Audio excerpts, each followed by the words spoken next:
तब केवट दौड़कर ऊंचे चढ़ गया और भुजा उठाकर भरत जी से कहने लगा, हे नाथ, ये जो पाकर जामुन, आम और तमाल के वृक्ष दिखाई देते हैं, जिन श्रेष्ठ वृक्षों के बीच में एक सुंदर विशाल बड़काय वृक्ष सुशोभित है, जिसको देखकर मन मोहित हो जाता है। उसके पत्ते नील और संघन हैं और उसमें लाल फल लगे हैं। उसी की घनी छाया सब ऋतुओं को सुख देने वाली है। मानो ब्रह्मा जी ने परम शोभा को एकत्र करके अंधकार और लालिमामयी राशि सी रच दी है।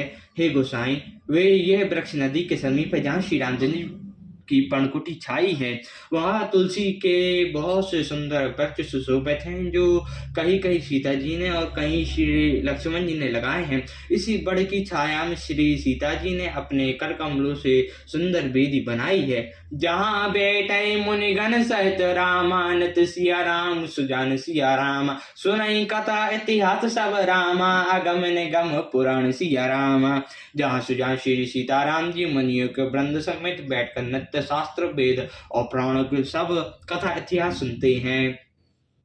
सखा बचन सुनि बेपट निहारे, उमंगे भरत बिलोचन बारे, करत प्रणाम चले दो भाई, कहत प्रीत सारद सकुचाई। सखा के वचन सुनकर पक्षों को देखकर भरत जी के नेत्रों में जल उमड़ आया। दोनों भाई प्रणाम करते हुए चले। उनके प्रेम का वर्णन करने में सरस्वती भी सकुचाती हैं। हर सैनर की राम पद अंका, मनो पाय सुपायो रंका, रज सर धरी अनयन लगा वहीं, रघुबर मिलन सरस सुख पावहीं।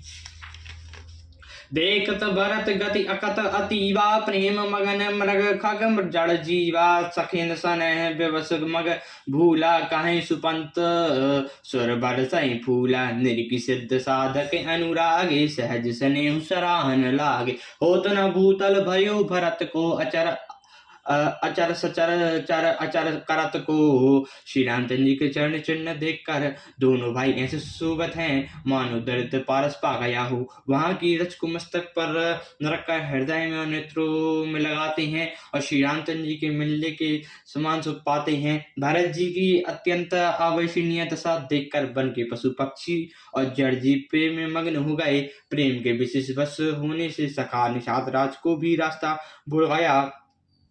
तब देवता सुंदर